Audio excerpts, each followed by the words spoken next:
Ruth Krishnan, wow, I mean to tell you. So last year you sold $100 million more than 2025 than 2024. Yeah. Very impressive.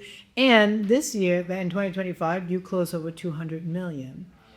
Yes, 220. Around two. Yeah, 220 has been 2020. That was our biggest year ever. That's amazing. Congratulations. Special. Yes, it was definitely a pinch me moment. And then, yeah, to see 100 million more, I was just like, oh my God, I remember when I sold 100 million and it was like, I felt like I needed to have like the hugest party ever because it was a moment. Yeah, it is a moment. Yeah. What do you attribute that to? Is you do team? I mean, you have a big team. I know that. To be clear, it's not Ruth Krishnan selling every house. It's Ruth Krishnan team. Yeah, so there's 3 sales agents on my team who are phenomenal, and they are definitely working really, really hard. I think in terms of the increase, I mean, I can attribute some of that to YouTube, which we just really caught our stride with in 2025.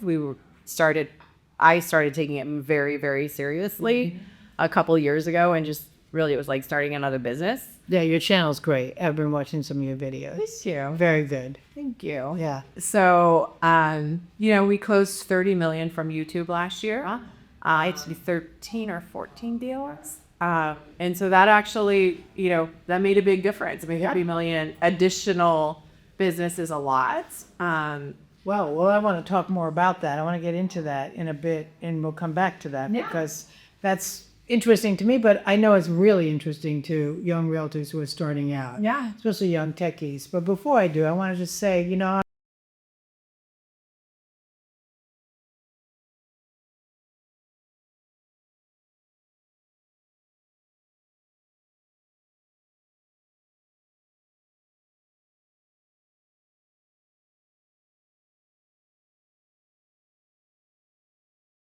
I'm so impressed with your origin, right? You come from this large family of 8 children. You came here. I love this story.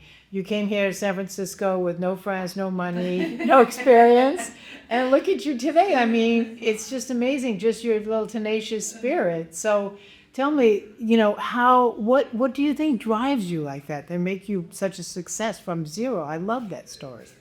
I mean, I worry about this with my kids sometimes, right? Like, I think that I had not an easy upbringing. And so, there's grit that is given to you. That's the gift of not having an easy upbringing. And I think as parents, a lot of times I'm sure every parent just wants to protect their kids from all hardship. Yeah. Right. But hardship is actually what creates character. And a lot of times drive. I'm not sure where my kids are going to get theirs because they don't have a lot of hardship. So we'll see. I mean, they're good students. They study hard. But, I think having nothing makes you want things. Yeah. Right. And so I think knowing okay, I don't have options. Right. I'm a big fan of Tony Robbins, and he says burn the boats. Right. Well, I didn't have a boat to burn. There's no yachts sitting out there, right? So it's just I'm okay, it's either be successful or don't. Yeah. Those are the 2 options. Starve. Yeah. So, I mean, I never, to be clear, I never set out to have this level of success. It just, I think I set out to put food on the table and make sure that, we had a mortgage paid. And then the good thing about real estate is, I mean, you really get what you get. Yeah. And sometimes it's not clear how much you need to give in order to get something. And those early years are really hard. And, mentally, financially, everything. I didn't make any money at this business for 4 years, every 4 years. Yeah. Good for new people to hear that, because it's true. It's very difficult. Those first 5, I always say 3, you don't even know what's going on. Yeah.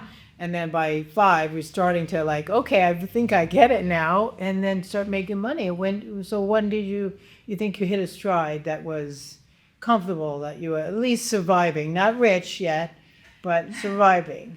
I mean, I think, so I started in 2009, so everybody knows what was going on around that time, right? Global economic financial meltdown. Yeah. And just completely naive. I remember Sally Stahl, who I'm sure Just as you remember, right? I knew it was not even Sally Man. Yeah. So she said to me, well, you're either gonna fall flat on your face or you're gonna be one of the most successful agents of the business because like everyone's leading. Like, wow. And I also remember thinking, I don't know, I read some book, I don't know what it was, but it was talking about like, you know, sometimes when you'd hit the hardest moments in life, the breakthrough is right after that moment. So like, don't give up when you hit, like you feel like you can't go on anymore. And I remember like for those first like 3-4 years, like having so many moments where it's like, this has got to be the wall. Whatever's behind here is going to be good. And then a lot of times, nope. No, it wasn't the wall. There was another wall. Right? It's peeling the onion. It's awful. A lot of tears in there. A lot of blood, sweat, and tears. I get it. I totally get it. You know, one of my favorite, I've been teaching for a long time, and one of my favorite sayings is consistency pays. Yes. Right? And so that proves that you were consistently not only hitting walls, but then eventually it paid off. Yeah. I mean, what do you attribute? Do you think, were you marketing? Were you farming? Were you doing open houses? What was it that got you that breakthrough? Do you know? I honestly think the breakthrough came from starting to build a team. And that's when you can leverage. And I remember my first hire was right around that time, like probably 2014, 2015. Mm-hmm. And I remember, I think that year my take home was like 189, and my first hire was $80,000. And I was like, wow, like she might make more than me this year because I don't even know if I'm going to make that. Right. And so it's like a huge, like every time early on, not anymore, but early on, I just felt like I was like jumping off a cliff with every hire. Like, I don't know if I'll make money, but the team will because they have to get paid. They're on salary. It motivates you. Yeah. And so, but it was always like a little bit of like trying to buy my life back. I feel like to this day, I'm trying to buy my life back. Still. 100. I mean, I thought I was walking into 2026 with like overstaffed. I'm like, oh my God, this is the year. Like I have all these great hires. I have a great team, everything in place. And then now, like, I mean, we've sold almost 70 million and it's March 4th. Wow. What a great start to the first quarter. It's been Congratulations. Every person. Are they $1 million sales or big ones, bigger? I mean, our average price point is right around 2.2. So we have some big, I'm blessed. We have some big ones but big for me is like 7 million. Yeah. Yeah, it's nice. Yeah. Those are beautiful sales, Sure. I mean, we're blessed, sorry, people who live elsewhere in the world. San Francisco real estate is expensive, and we're blessed. But it's no easier here than it is selling, $300 or $1 million properties elsewhere. Right. It's all the work is the work. Yeah. The same hours and all of it. So I know that you're big on numbers and metrics and all of that. So do you do business planning every year? Do you do it by yourself? Do you do it with a team, spouse? Definitely not my spouse. Okay. I love that. I'm a big planner. I love to plan. I love numbers. I'm very data driven. I know all of my numbers all of the time. So, I mean, generally I set aside, like I start in November and then I'm pushing my bookkeeper like, okay, estimate like where we're going to end this year and what were the expenses. And then I'm looking at like, okay, here's where the expenses were. Do I want to grow the business? For many, many years, I did want to grow the business. And so I'd be like, okay, I'm going to put back 50%. Wow, that's a big number. Yeah, unusual. And so then that was like kind of my key. Yeah. And it always worked for me. And there were some years where I actually was like, okay, I'm going to put in 100%. Like, I don't know if I'll make money this year, but that's okay because I want to grow. And so then I would strategically think about where those things would go into what hiring pieces. I mean, the hiring is the thing, because when you say you need to be consistent, how do you be consistent when you end up selling 12 houses in 1 month? Like it's like you're not going to make the calls, you're not going to do the Instagram posts, you're not going to do the YouTube videos, you're not going to do any of those things that build. Right. And I think that the business that they're doing today is a result of what they were doing like 3 to 7 months ago. Yeah. And I mean, even like, I get calls from sellers that are like, I talked to you 2 years ago, like those. Yeah, that remember us. Right. If we're doing the right prospecting activities behind it. Right. So you have a team, and I want to talk about your team because you have a nice, a well-oiled machine is what I think. And so, but before we do that, let's talk a little bit. Do you track your numbers weekly, monthly, quarterly? So I have everything in a CRM. I do not recommend this at all, but Okay. Well, okay, don't. don't do this. Don't use this tool. But I was so many of the sayings in my life has been naive. Trial and error. I still off track for 1 second, but I remember like about year 4, someone was saying that there's an 80% failure rate in real estate. I was like, really? Yeah. Why am I doing that? It's like, if I would have known that 4 years ago, maybe I would have made other choices. Sally didn't tell you that. No. But I said it many times. The in terms of like we look at numbers every week as a team. Good. So, and this year, I just told the team, I'm like, what do you want to sell? Like, I'm not like, I have an idea. If we did 220 last year, then we can probably do 250 this year, right? To bump it up. Unless we just got lucky, which a lot of times, right? As salespeople, a lot of times you're like, I think I just got lucky. I don't know if I That's do one that. of my questions. Yeah. So I'm like, I don't know if I could do that again. I don't need to do that. I told the team, I'm like, if you guys want to do that, like you need to decide what are your goals that make up this number, Right. Because like for me, I'm trying to sell less real estate, not more personally. But they wanted to set that goal, and we are well on track to hit that goal. And so we look at it every week, like, are we on track? So that means that we need to sell, what is it? I think it's like 15 homes a month and do like around, like, it depends, 23 million, I think is the benchmark per month. Yeah. And it varies because we have it weighted, and like spring is going to be busier, summer's going to be slower. So we have the numbers weighted that way. And then also knowing, like, as a business owner, I think a lot of times people are really scared of expenses. So it's like, what are your expenses? What does that cost you per month? And how many deals, like, what's my average deal size? If it's 2.2, how many deals do you need to close per month to make your expenses? And then the rest is profit. And so if you have like 3 months where you're not making those expenses, you're in trouble. And you need to make some decisions very quickly. So it's like, I just think the numbers are very important, very motivating, and also very empowering. Yeah. Right? Yeah. So Yeah, a lot of agents, I mean, I give you a lot of credit for that, because a lot of people don't track their numbers in real estate. most people, Most agents don't treat it as a business. Right. Whatever. I mean, that's a pet peeve of mine. Yeah. I won't get into that, so we'll stay on topic here. But a question along those lines. So you said 2 buyers agents, right? 3. Oh, 3. They're 3 agents. Yeah. 3 agents They're agents. plus you. Yes. So there's 4 people selling. I prefer not to count myself, but yes. Okay. Well, I don't know. I'm trying not to be an agent. I'm trying Okay, to so be a you want to CEO. step back. Oh, yeah. Yeah. Okay, gotcha. Yeah. Gotcha. Well, then we can talk about that Yeah. offline. So that's the future. You can be Yeah. the CEO, which is other headaches, as we know. But in any case, do you track the fallout ratio? Do you track, like, how many times these agents have to write an offer to get accepted? I mean, are they brand new agents? No. Yeah. So, and are they still having fallout? And are they still having? So our average multiple for the offers? team is 1.8 offers that we write to get a client in contract. So we are very good at getting clients in contract. That's very good. Yes.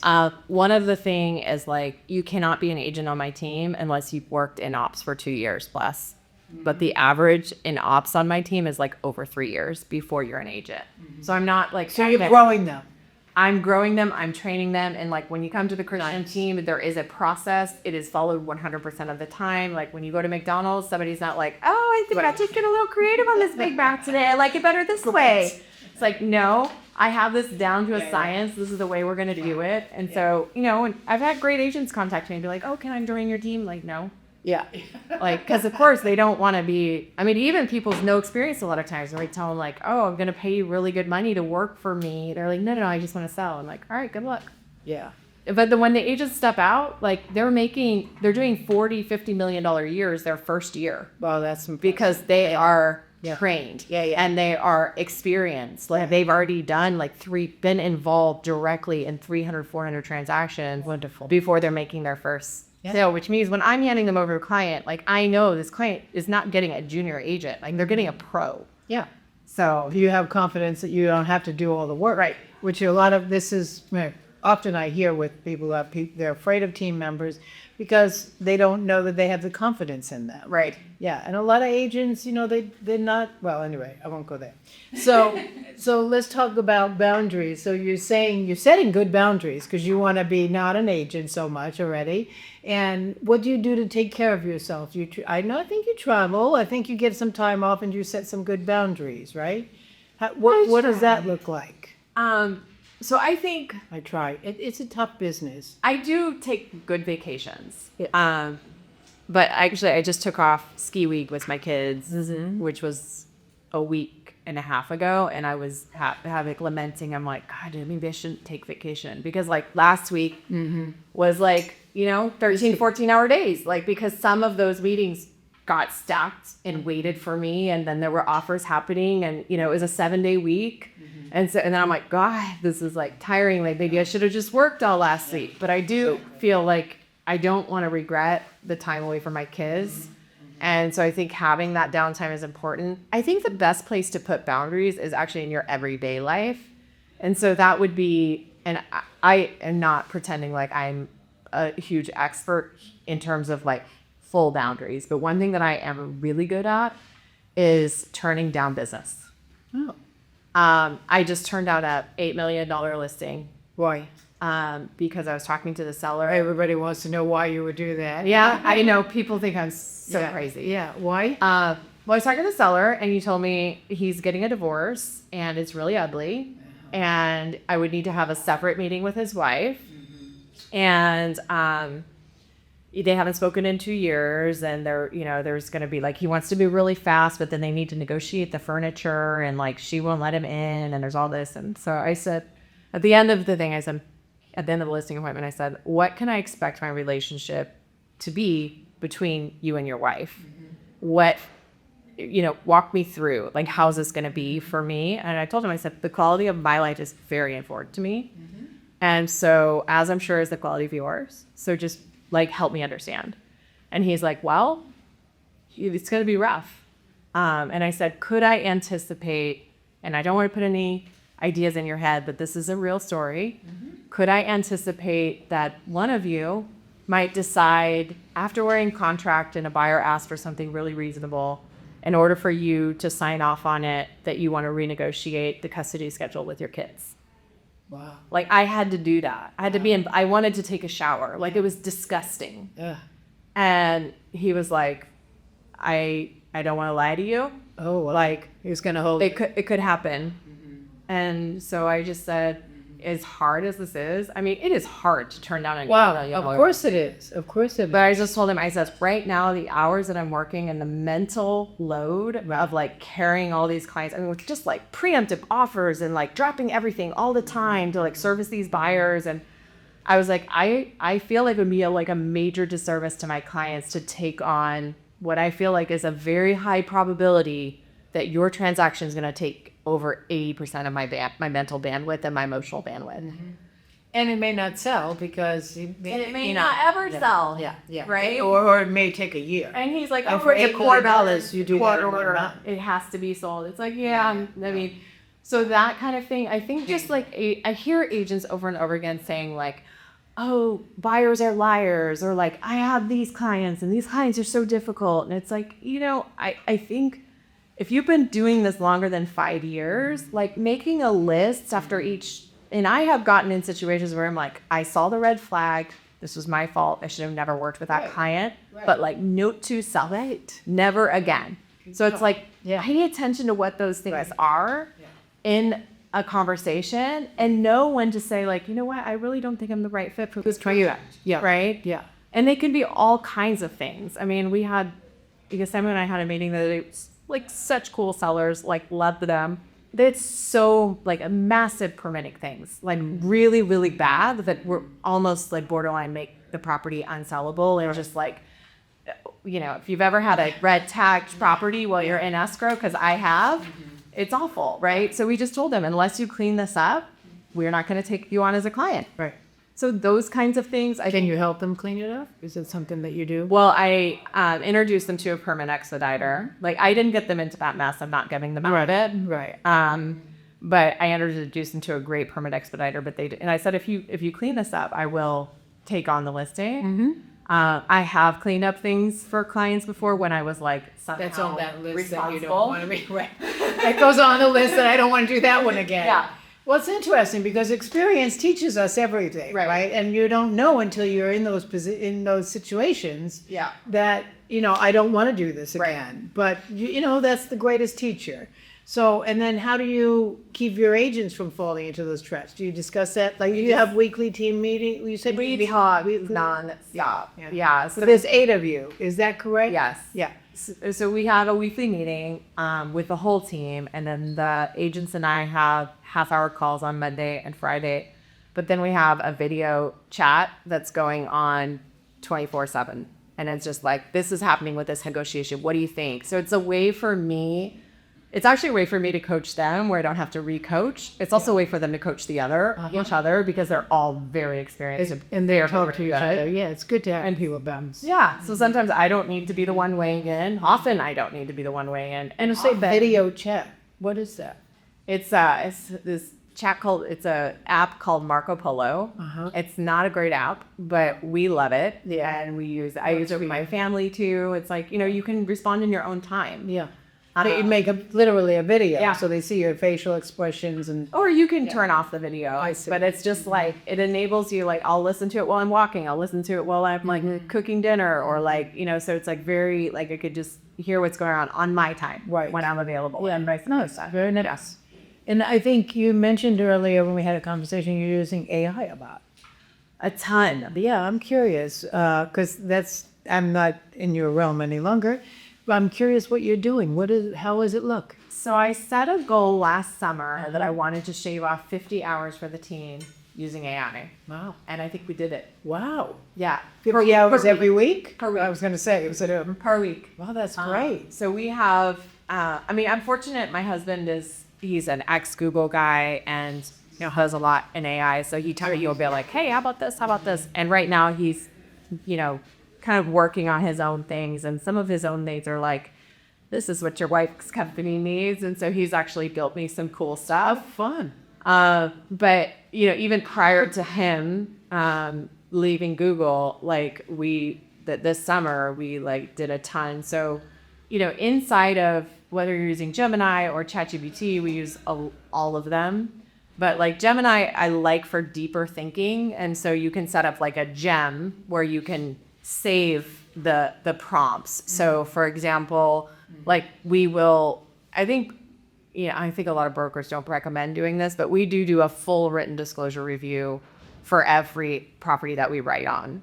And the way that that's done is that initially a VA goes in and like has been trained on like what's important, but then the salesperson goes in and reads the full disclosure package, adds some things to that, and then there's a sit down meeting with the buyer that's like, here's all the stuff going on with this property.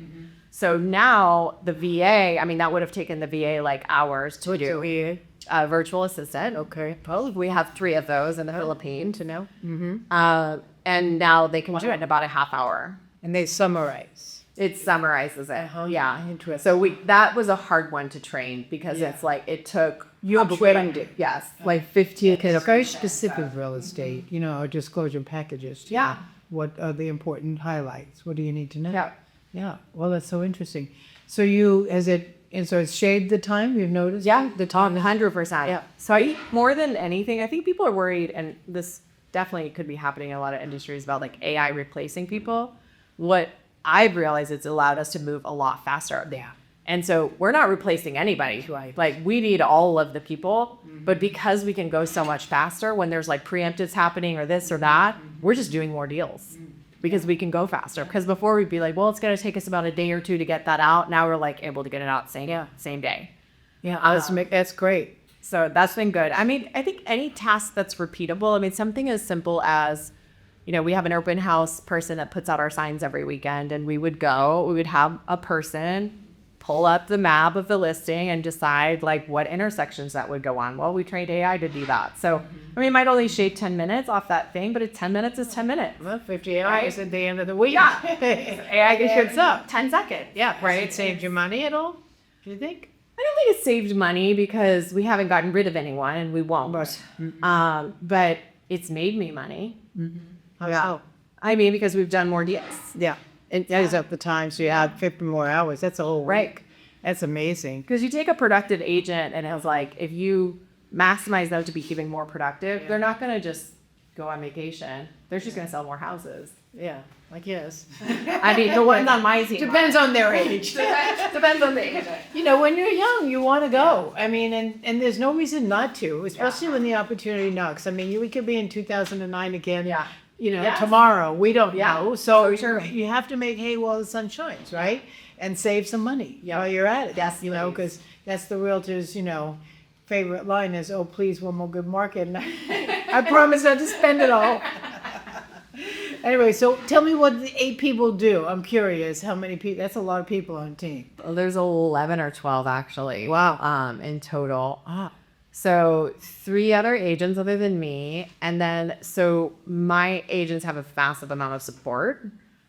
So on the buy side, there are 2 on the ground people that are supporting the buyer's agents. So they could be helping them with showings. They could be helping them writing offers. They could be helping them with disclosure reviews. They could help them with submitting offers, like managing the VAs. And then on the VA side, on the buy side, you have 2 VAs that basically are the assistants to the 2 on-site people. So like it allows my assistants to have assistants. So you're like supercharging Those are virtual, so that's good. Yeah. So that's 4 on the buy side. And then on the listing side, we have 3, but I'm moving one of them over to the buy side because we're doing a lot more on the buy side right now. They're on the listing side. So 3 people right now, one moving over, and those are project managers. So just like prepping listings, anything to do with listings. I mean, in an ideal world, the agent's job is getting the business and then handing the baton over, and then it overseeing somebody else doing kind of everything else until the negotiation or the showings. And then handing the baton back over when it's in contract. So there's a VA that supports that side as well. And then I have a marketing person that's full-time as well. Well, you're definitely a different generation than I came up with, and I'll tell you that we did everything, including files in those days with this on Nightmare, which I'm glad we don't have to. Do you have someone do files? Yes, the VAs do the files. So let's talk before I know we could talk forever. Yeah. You're dynamic. I love your energy, and I could see why you're doing so well. You know, it's infectious. People want to be around busy people. It's really nice. You know, so, but did you do coaching? Do you recommend coaching? I mean, you're coaching your agents. Who taught you? How did you learn? Well, part of the breakthrough that you asked me about where I had the courage to hire was at the time, I think this coaching company has fallen apart since, but I joined the core. And they were like a coaching company that was set for lenders and realtors, kind of an interesting model. And that was a life-changing and really good program for me because they had like a minimum bar to get in. I think you had to maybe be selling like 20 million or something like that. So not that high. But then they were all about like structure and leverage and teams and like really teaching you like, here's the job description. Here's the order that you hire in. And I'm a person who, I don't think I'm the smartest person in the room, but it's like, if you give me a template, Right. I can execute. Yeah. And I am like, have a low enough ego to know like there are lots of people who know how to do stuff better than me. So like find somebody more successful than you and just do what they're doing. You know, I always say there's nothing new in the world. It's all that's right. You know, it's all been copied from someone else. That's what drives me crazy. Agents are like, oh no, I know how to do this. I'm like, Do you? someone who knows how to do it. But they all want to know what the just told secret you. is. Everyone wants to know what's the secret to being a top producer. It's what you said earlier. Consistency. Consistency. That's the secret. Yeah, you're the second person today that told me back my own answer, which is great Yes. because it's good to validate. Yeah. But it's also, it's true. You have to be, you know, hard work, consistent, right? So while we wrap up, and thank you so much for your time, tell me, is there anything I haven't touched on that you want to add? Some nugget that you want to impart for those who are really struggling or trying to learn the industry? a lot of this is for new people, Yeah. right? But also seasoned agents that have been in the business 5-10 years but haven't hit your stride. You Yeah. know? So what would you say? I mean, I do. I think if you like it, the sooner you hire, the better, right? And like, I mean, the example I gave where I was giving half of what I'm making to an assistant, I think the question is like, if your average sale is 2.2 and you're making $40,000 per sale, can you have a faith in yourself that if you hire one person that you will close 2 more deals and at least break even? Yeah. I mean, come on, really? Well, it's tough because most agents think no one can do it as well as I can, right? Have you heard of that before? True. Yes. Right. Well, I don't know if I don't think it's ego. I think it's a control issue. Yeah. Right? So how did you overcome that? I never thought that. You never. Well, you did say that. I mean, I think we all have strengths, right? Yeah. Like there are. Well, that's true. If you make a list of like, here's the things I don't want to do or don't like to do, there's a long list. Those are probably things that you're not actually doing as well as maybe somebody else who likes to do those. Delegate it. Like there are people who like to do files. I know, it's beyond me. Right? Yeah. Me too. But there are people who like to do comps. There are like people who like to do everything you didn't like to do. It's true. But you know, at the end of the day, they call it a job for a reason. And I think that that's where the consistency piece is like, the consistency is like somebody who's succeeding is doing all the things that you don't want to do every single day. Right. And so and then you find a way to like hack yourself into like wanting to do it or play games with yourself or find an accountability partner. Right. To help you, achieve the things. Right. And I do think coaching has been a huge part of my success. Like not just the core. I coached with Tony Robbins forever. I've had so many different coaches. Like I'm always looking to grow. Do you still? I'm on a little, like my last coach retired in December and they tried to hand me on to somebody else, and I will find another coach. I'm not sure it's going to be this dude. Right. But I think just you believe in it. I really believe in it. Good. Somebody to help Very you good. get out of your own way. And Absolutely. ask you the tough questions and be like, really? Is that true? Yeah. Well, you could have stopped at 100 million. You could have stopped at 50 or 150. But is there more there? And someone asking you those hard questions of like, what can we do to get you to the next level is important. Because sometimes we don't ask ourselves those questions. Yeah. We think we're all that already. Yeah. Don't we? Sometimes. Yes, absolutely. Well, you are all that, girl. Wow. You're pretty Thank you. impressive. Thank you so much. I've watched your career grow, and it's been very impressive. So I really appreciate your sharing this with others. Of course. Because that's how we pay it forward. Absolutely. I'm a huge believer in that. There's so many agents that I could listen to, and I was like, Well, yeah. so I'm so thankful that other agents taught me so much. Yeah. Yeah. Good. Well, thank you for sharing. Thank you. I really appreciate it. Take care. All right.